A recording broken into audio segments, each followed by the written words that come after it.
Weißt du, es ist alles so ein bisschen derber, nicht ganz so filigran, weil die Menschen sind sehr herzlich. Dass sie nicht mehr in der Schwelle kommen. Ja. Also meiner Ansicht nach gehört das Auto hier aus dem Verkehr gezogen. Und von der wildesten kanarischen Insel geht's nun auf die größte und vielseitigste.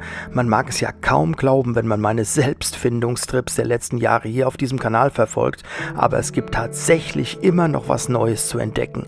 Auf Teneriffa. Und so hatte ich wieder eine spannende und sehr abwechslungsreiche Woche, in der Bewährtes auch nicht zu kurz kam. Habe ich in meinem aktuellen Lieblingshotel nun auch den höchsten Status erreicht. Bleibt also dabei und folgt mir weiter durch die kanarische Inselwelt.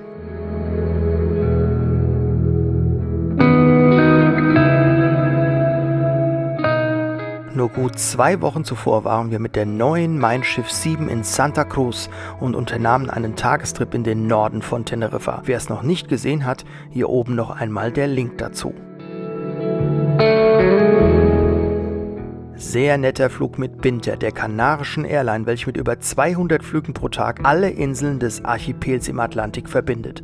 Es gab sogar einen kleinen Service und das Flugerlebnis ist in einer Propellermaschine wie der ATR natürlich nochmal ein ganz besonderes. Ihr habt ja gesehen, man ist ganz nah dran beim Gepäckverladen und dem gesamten Handling am Boden.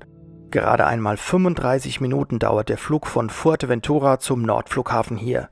Teneriffa ist die einzige Kanareninsel, welche 2 internationale Flughäfen besitzt. Adios, gracias. Na, wer von euch war denn schon einmal am Nordflughafen? Schreibt es mir gerne einmal unten in die Kommentare.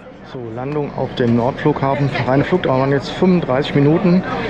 Die beiden Flughäfen Fuerteventura und Teneriffa Nord liegen Luftlinie so 250 Kilometer auseinander. Ja, höher als 3000 waren wir auch, glaube ich, nicht so gefühlt. Ja, der Nordflughafen ist spezialisiert auf Inlandsflüge und Verbindungen zu anderen kanarischen Inseln. Drehkreuz verbindet alle 7 Hauptinseln, ist allerdings auch oft von dichtem Nebel betroffen, was auch immer mal wieder zu temporären Schließungen führt. Und der hat leider eine tragische Vergangenheit, die ja dann schließlich auch zum Bau des Südflughafens geführt hat. Die allermeisten von euch werden ja nur den Südflughafen kennen, was ein krasser Gegensatz, wie grün das hier oben doch ist. Teneriffa Nord wird für seine kurzen Wege und die Servicefreundlichkeit gelobt und davon konnte ich mich selbst überzeugen. Vom Flugzeug ging es mit dem Shuttlebus in kürzester Zeit zum Terminal. In der Ankunftshalle befinden sich die Mietwagenschalter und während ich dort ohne Wartezeit etwa 5 Minuten beschäftigt war, kam mein Gepäck schon auf dem Förderband an. So, ich könnte echt mal schauen, ob ich direkt zum Sika-Schalter gehe.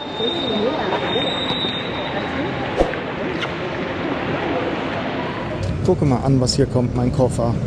Ist ja nicht zu glauben. So, der Flughafen ist wirklich überschaubar klein. Das hat jetzt alles nur wenige Minuten gedauert, bis der Koffer da war, und den Mietwagen habe ich auch schon, denn es geht von drinnen auch. Ja, der Flughafen Nord wird gelobt für seine Servicefreundlichkeit. Ich kann das voll bestätigen bislang. Das ist vor allen Dingen sehr schön klein. Hier rüber schaut, seht ihr auch, die grünen Symbole sind alles Binter. Der Rest ist Welling, könnte das noch sein, das gelbe. Das sehe ich von hier nicht. Das sind Flüge, die aufs Festland gehen dann. Ansonsten internationale Flüge gibt es hier ganz, ganz wenige.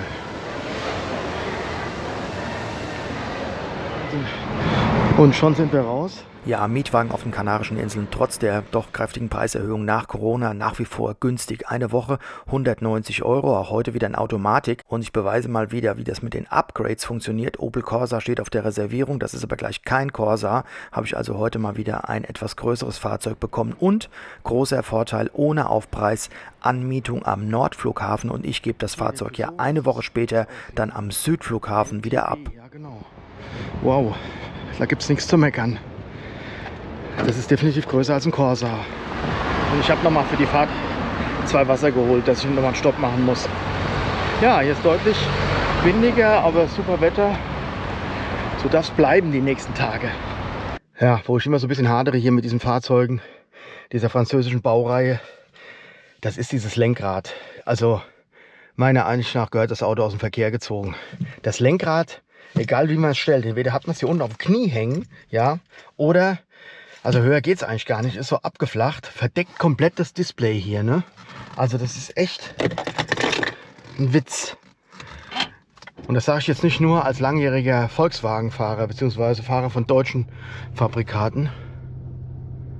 Nivel de aceite correcto, okay. So, ja, hier schick ist die Kiste, aber bedienungsmäßig auch immer wieder eine Herausforderung.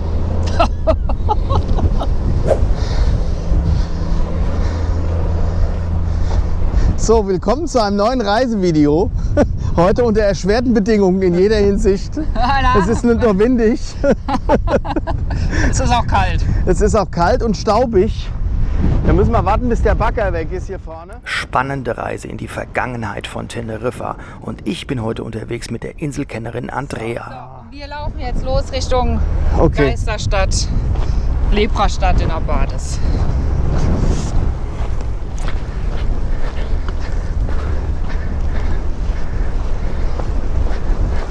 Hat schon so ein bisschen was von Endzeitstimmung hier, ne? Definitiv, das hatte ich die Woche schon auf Fuerteventura. Da war das auch apokalyptisch mit dem Sandsturm. Andrea wohnt seit einiger Zeit zumindest temporär auf Teneriffa. Und wer gut aufgepasst hat, hat vielleicht bemerkt, dass ich mit ihr im letzten Jahr in einer sehr schönen Ausstellung, einer Lichtershow im Palmetum in Santa Cruz war. Hier oben noch einmal der Link zu dem Video. So, wo gehen wir denn jetzt heute hin? Was ist das denn?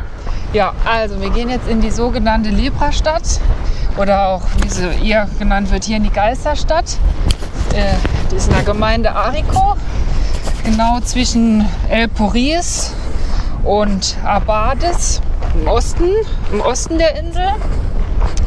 Und die wurde halt in den 1940er Jahren gebaut, um halt eben Leprakranke, naja, wie soll man sagen, zu stationieren, auszulagern, zu betreuen.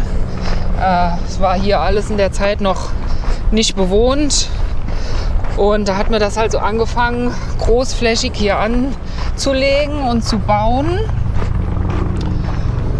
Aber wie es dann so kam, wurde dann die Krankheit schneller geheilt, als die Leprastadt hier fertig wurde. Und so wurde sie halt nie in Betrieb genommen und zählt jetzt heute zu einem, würde ich sagen, der beliebtesten Lost Places hier auf der Insel, auf Teneriffa.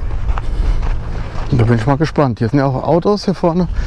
Ja, also das ist... Also ist jetzt verfallen wie lange? Seit 40 Jahren? Nee. Ja, länger. 50. Ja, also die haben das in den 40ern gebaut. Ach, in den 40ern. Und seitdem steht das dann hier so unangetastet. Beziehungsweise, also das Gelände ist jetzt heute nicht mehr in öffentlicher Hand, sondern das Letzte, was ich gehört habe, ist, dass es ein französischer Investor gekauft hat. Der macht aber auch nicht so wirklich viel damit. Aber was halt hier immer wieder stattfindet, sind Dreharbeiten, Filmdreharbeiten. Jetzt zur Zeit gibt es keine Arbeiten, aber im letzten Sommer haben sie hier ganz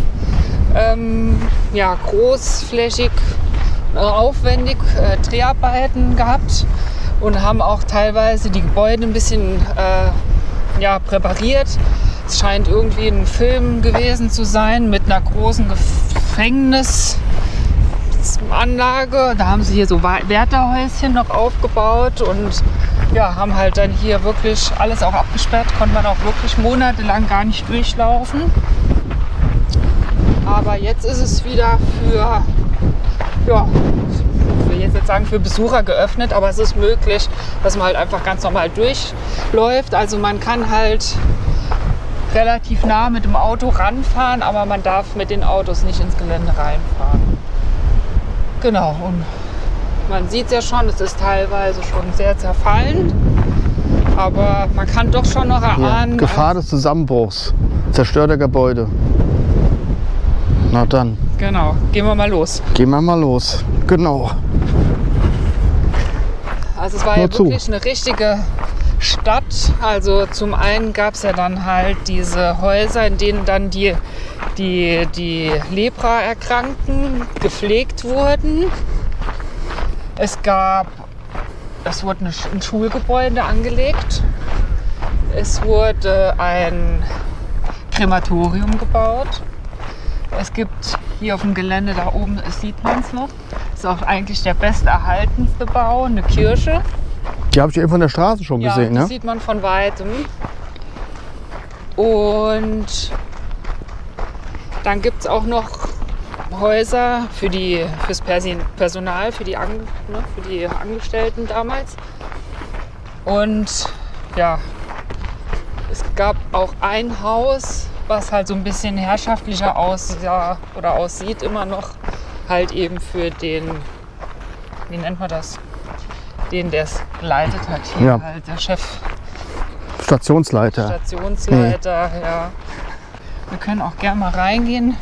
Heute ist es halt besonders beliebt bei Graffiti-Künstlern.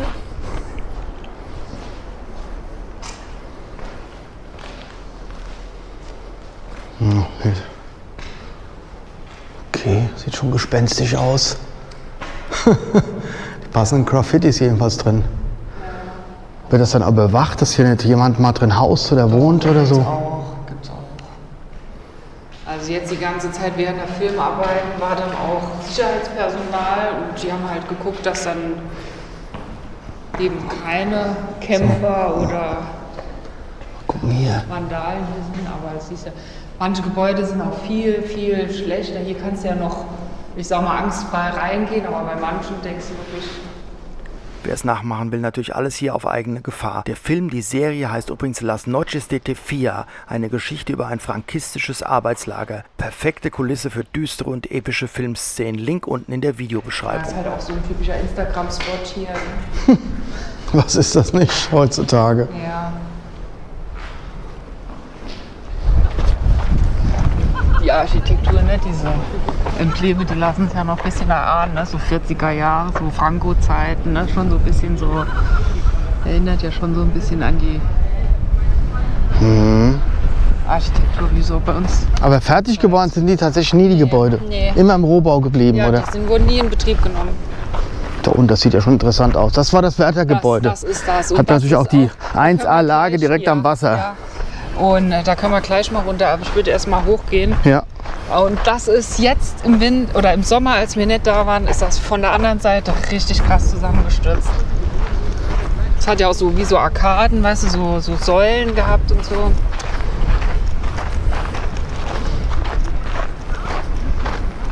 Ja, und hier nehme ich an, dass das halt hier jetzt alles die Baracken waren oder Krankenstationen, weil die alle so baugleich sind.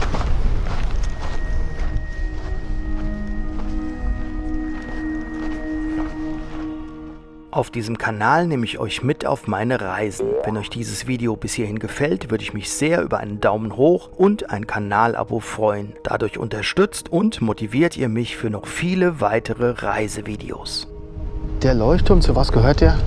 Das ist der Punto Faro da Abona und der rot-weiße, das ist der neue Leuchtturm und das Gebäude nebendran, das war halt der Leuchtturm, der alte Leuchtturm, der davor benutzt wurde. Alles aber durch diese Dreharbeiten haben die doch noch ein bisschen was an den Gebäuden verändert.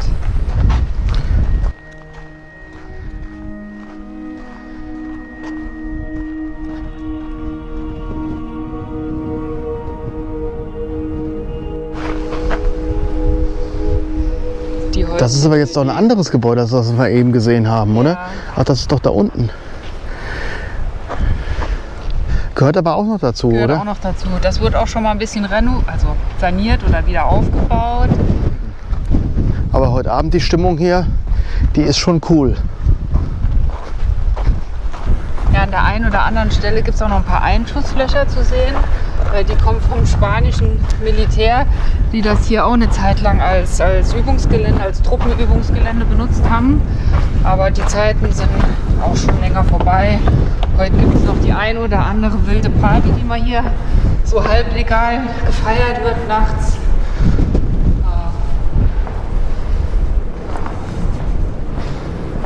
Bietet sich ja auch eigentlich ganz gut an, so eine Anlage. Ja, ist zumindest noch überdacht. Und hier, wenn man es geschickt anstellt, auch soweit windgeschützt. Und man kriegt ja auch nichts mit ringsrum.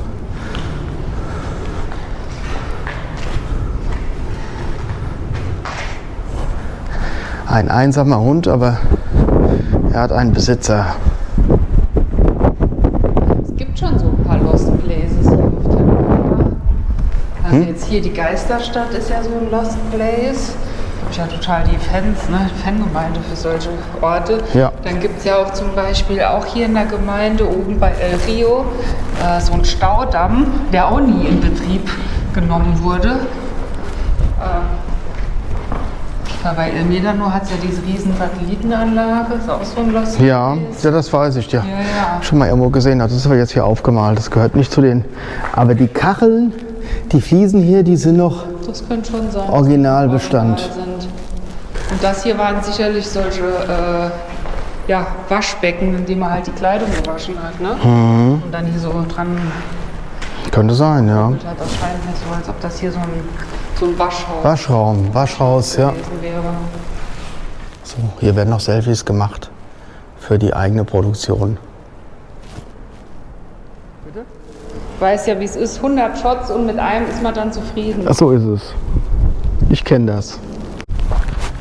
So, gehen wir mal Richtung Kirche. Genau, das ist das besterhaltene Gebäude. Sieht man auch von der Autobahn aus. Und ja, das ist wohl sehr bekannt.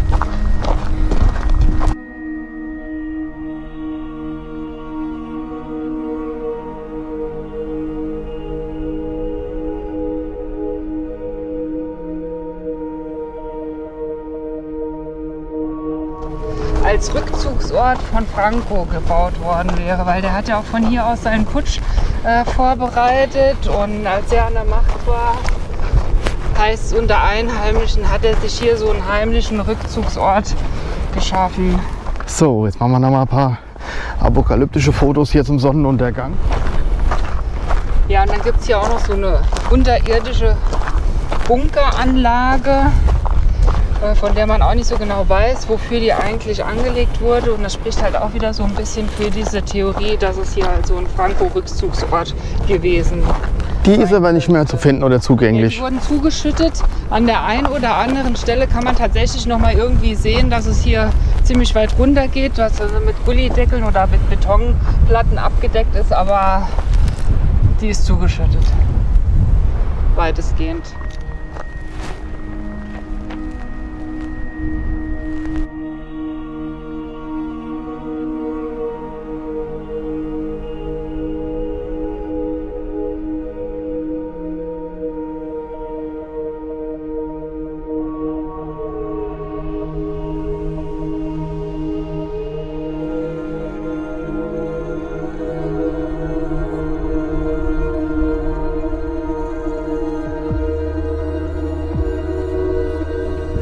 Das ist auch eine Feriensiedlung, oder?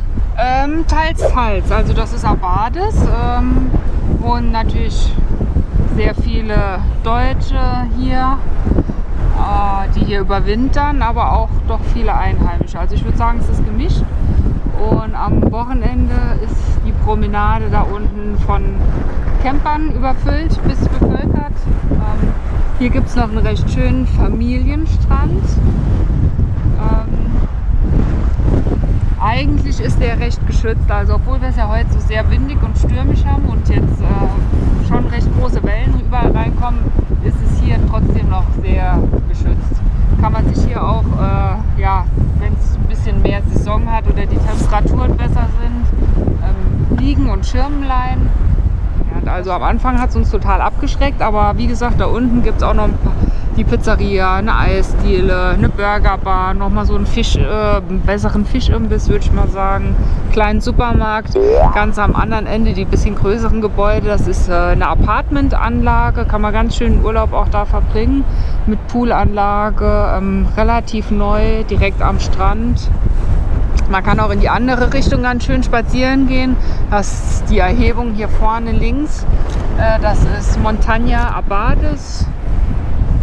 Montaña in Anführungszeichen. Zu der Zeit bin ich selten hier. Ja, sorry für den teils etwas schwierigen Sound, ihr hört es ja, der Wind hat kräftig an den Funkmikrofonen gezerrt, da haben auch die Windpuschel nicht mehr so viel genutzt. Aber Andrea ist jetzt gut zu verstehen, als sie dann etwas spontan über ihr Teneriffa sinniert. Das ist so das erste Adjektiv, was mir immer einfällt zu den Kanaren. Die Landschaft ist rau, das Meer ist rau, der Wind ist rau. Aber das Wetter ist doch meistens schön. Ja, die Küche ist rau.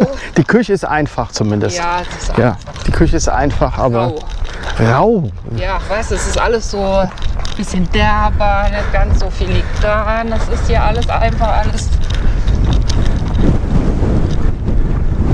Aber die Menschen sind sehr herzlich.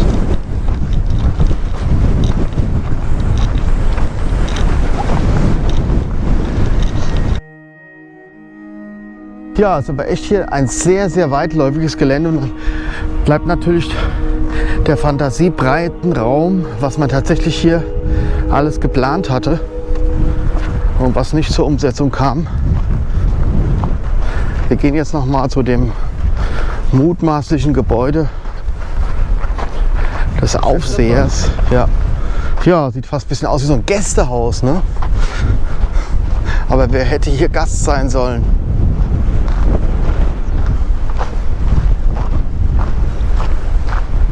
Ja, die Säulen sind auch schon deutlich angeknackst. Das wird irgendwann mal sich Ja, also da würde komplett ich jetzt nicht mehr zusammenfallen. reingehen und Nee. Filmaufnahmen machen. Eieiei. Sieht aus wie ein Bombeneinschlag. Hier kann man noch Schild sehen, dass es wohl mal in Kuparada, Poland, freiwillig irgendwie ein bisschen saniert wurde im Jahr 2013.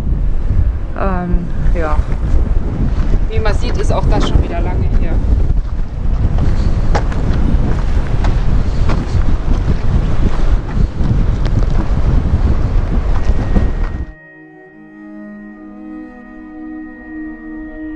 Ja, das könnte sein, dass das die letzten Aufnahmen sind dieses Gebäudes.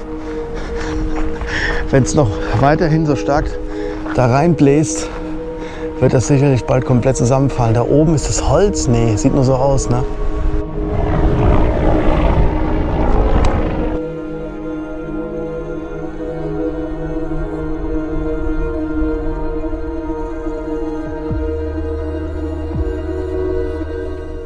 Und für uns ging es anschließend weiter Richtung Norden bis fast nach Santa Cruz, nach Candelaria, dem spirituellen Zentrum Teneriffas. Diese malerische Küstenstadt ist nicht nur ein bedeutender Wallfahrtsort, der bedeutendste auf den ganzen Kanaren, sondern auch ein Ort voller Geschichte, beeindruckender Architektur und lebendiger Tradition. Wir sind ja hier Mitte Dezember, also im Advent unterwegs mit üppiger festlicher Beleuchtung auf dem zentralen Platz vor der Basilika. Im Mittelpunkt des Ortes steht die Virgen de la Candelaria, auch La Morenita genannt, die Schutzpatronin der Kanaren. Jedes Jahr pilgern tausende Gläubige zur Basilika, um die schwarze Madonna zu ehren. Besonders im Februar und August verwandelt sich die Stadt in einen Schauplatz festlicher Prozessionen. In Candelaria war ich ja vor einer Weile schon mal im Hellen unterwegs gewesen. Das Video dazu blende ich euch hier oben nochmal ein. Auf der Plaza de la Patrona de Canarias stehen die beeindruckenden Bronzestatuen der 9 Guanchen-Könige direkt am Meer. Die imposante Basilika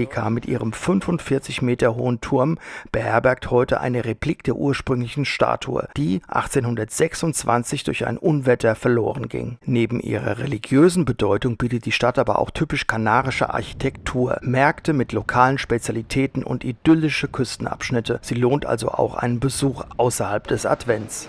So, falls ihr mal nach Candelaria kommt, Pflichtprogramm hier, mitten im Ort, die Churreria El Guanche, die eine Churros, Kaffee oder was auch immer. Hier gibt es nur Churros. Ja, Churros kennt ihr ja ganz bestimmt. Dieses beliebte Gebäck aus der spanischen und portugiesischen Küche. Frittierte Teigstangen durch eine Sterntülle in heißes Öl gepresst, wodurch sie diese charakteristisch geriffelte Oberfläche erhalten. Churros werden traditionell zum Frühstück oder als Snack gegessen, oft in Begleitung von heißer Schokolade oder Kaffee zum Eintauchen. Hier gibt es sie den ganzen Tag und zwar in einer Riesenvariante. Nicht so kümmerlich wie bei uns mitunter auf den Jahrmärkten. Boah, waren die lecker. Direkt gegenüber befindet sich die große Weihnachtskrippe von Candelaria, eine beeindruckende Weihnachtsausstellung auf der Plaza des Kulturzentrums. Sie ist eine herausragende Attraktion während der Weihnachtszeit. Dargestellt wird das kanarische Leben mit hunderten Figuren, darunter auch lokalen Persönlichkeiten, die man natürlich so als Tourist nicht unbedingt so direkt erkennt. Die Krippe ist rund um die Uhr für die Öffentlichkeit zugänglich. Ach, und das hier, dieser Ringkampf, der ist ja auch ganz Luca Canaria. Ja. Der kanarische Ringkampf.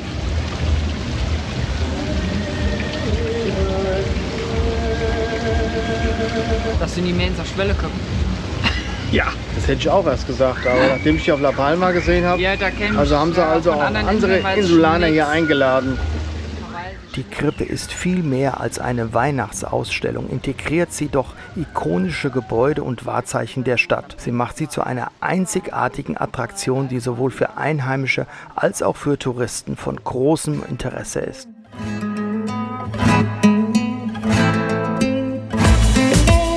Ich sage danke Andrea mal wieder für diese interessanten Einblicke auf Teneriffa. Wenn ihr Andrea folgen wollt, hier unten in der Videobeschreibung findet ihr den Link zu ihrem Instagram-Profil.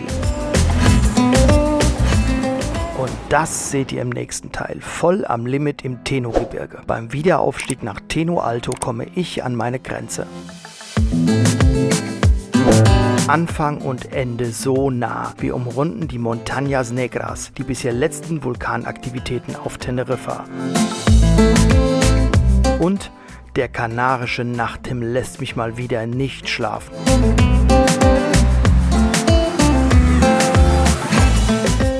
Abonniert also meinen Reisekanal, aktiviert die Glocke und verpasst keine Folge.